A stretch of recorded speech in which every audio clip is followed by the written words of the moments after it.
don't let failure ever stop you. You know, use your brain, use your creativity. For example, look at Slack. You know, that thing came out, and that was a complete failure. They too tried a game. The game didn't work, but whatever Slack was became the success, was a dialogue on the side of it. So it's one of the most important messages I have for entrepreneurs is that failure should inspire you to get smarter. And unfortunately, our school system says if you fail, you're stupid. That is not true. You know, we learn from our mistakes. Mistakes are opportunities to get smarter, be humble, and take a look at something. So anyway, the cash flow board game, just like Slack, was a failure. So I had to write Rich Dad, Poor Dad, which is a true story about my rich dad and my poor dad. And suddenly I went on the Oprah show and suddenly I became famous. So anyway, that's an entrepreneur's story. That's who I am. Most of the young people your age today, you know, a lot of them want to become entrepreneurs. The problem with this, you have to understand tax. You see, this is all over the world, very little difference. These guys pay 40% of their money in taxes. So they make $1,000, they're going to spend $400 in taxes. These guys that make $1,000, they're going to pay 60% in tax. So our schools are teaching entrepreneurship, but they're not teaching them tax, okay? And because they're focusing on income. Over here, it's 20% in tax. So they make $1,000, only $200 goes to tax, and these guys, 0%.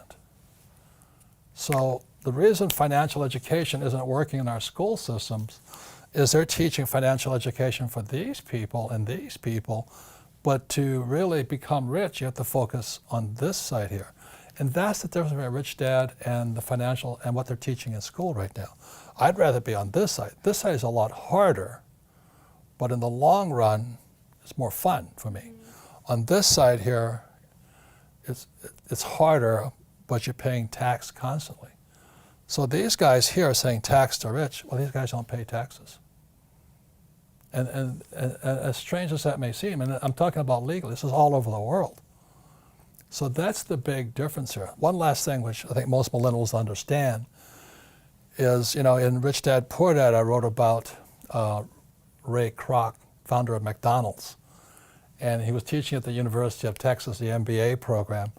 And Ray asked, and most of the MBAs are going to come out here. So Ray Kroc asked him, he says, what business is McDonald's in? And everybody yelled and said, no, we know you're in hamburgers. And Ray says, no, we're not, McDonald's is not hamburgers. McDonald's is in the business of real estate over here. So what you have McDonald's here, and the money McDonald's makes buys the real estate. And that is my formula. This is Rich Dad, I own real estate. I don't hang out here. I'm glad you guys are here, right? And we do our best to make sure you're educated and you have your own businesses and things like this here. But really the formula I follow personally is McDonald's. We have an education company that buys real estate, which means we make a lot of money, pay zero taxes, legally. Well, the difference is when I left my high pay, so I got a job with Xerox. So that's the last job I ever had. So when you look at the cash flow quadrant here, ESBI, here I was, okay? And I was making a lot of money at Xerox. Yeah. I went to Xerox for one thing, not the money. I worked at Xerox because I had to learn how to sell. Because entrepreneurs have to learn how to sell. So I was preparing for this quadrant here. Yeah. But I was really preparing for the big business quadrant. So I took a job at Xerox for 4 years, so I was preparing for these two quadrants here. So when I talk to young people like you're here in social media, Yeah. you're learning the same thing I was learning at Xerox, except you're learning technology-wise. Yeah. It's very smart. 100%. That's exactly Right. what I'm doing here. Yeah. And one thing I actually really do appreciate when I worked at the bank was that we were very sales orientated, and that's all that mattered. And I think that's where I got a lot of my sales skills too from. Correct. Like talking it was to people. learning how to get rejected and finding a way to not get rejected next time. Good. So the lesson to young people is don't take a job for the money, take a job for what you're learning. Yeah. So would you mind giving us some of the entities you use? Sure. We have the good, the bad, and the ugly. And on the bad entities would be a sole proprietorship. And that's where you do business in your individual name, right? There's absolutely no protection here. All of your assets are exposed to a claim. A lot of people have those. By default, you get into business, and if you don't form a corporation, you're a sole proprietor, and all of your assets are exposed. We also have the ugly entities. These are the ones we really don't want to get involved with, and that would be the general partnership. And this is liability times 2. And I just went down the line there. General partnership, if you shake hands with someone to get into a business, you have become their partner. They can obligate the business, and you're personally responsible for what they obligated the business for. Let me give you an example. Yeah. There was a company, a lumber company here in Phoenix, and there was 2 people got together and they shook hands and they formed as a general partnership. Right. One partner's daughter ran over somebody. And because what happened then? The other partner was personally responsible for the that other accident. partner's kid. Right. So that's the ugly way to do business, and it can happen with a handshake. It's called innocent formation. You shake hands with someone, you get into business, you're personally responsible, not only for your own mistakes, but your partner's mistakes. So you'll never do business as a general partnership. Then we have the good entities. And the government gives us good ways to do business, good ways to protect ourselves. And these are LLCs, LPs, and corporations. These are the good ones. LLC stand for limited liability company. Limited partners, LP stands for limited partnership. And then we have corporations. These are the ways you're going to move C forward. corporation, the C corp. We have different taxation. You have a C Corp, which is double taxed. We have the S Corp, which is a flow-through tax. There's only one tax. You're going to work with your CPA on what is best for you. In school, they compensate for risk by telling you to memorize the right answer. So in other words, these kids leave, young people like you, leave school thinking, oh, if I know the right answers, then there's no risk. And it drives old guys like me crazy. Because everybody's talking about millennials. What's wrong with them? You know, millennials are the most highly, in many ways, the most highly educated generation in history. They have the cell phone. They didn't get educated in school. They got educated on social media, on the cell phones. They know all the answers, but they're afraid of doing anything. Yeah. You know, the biggest complaint about my generation is millennials know all the answers, but they can't do anything. And the reason they can't do anything is because you might hurt somebody's feelings, you might make a mistake, you know, and that just keeps you guys just trapped in this little box here. Yeah.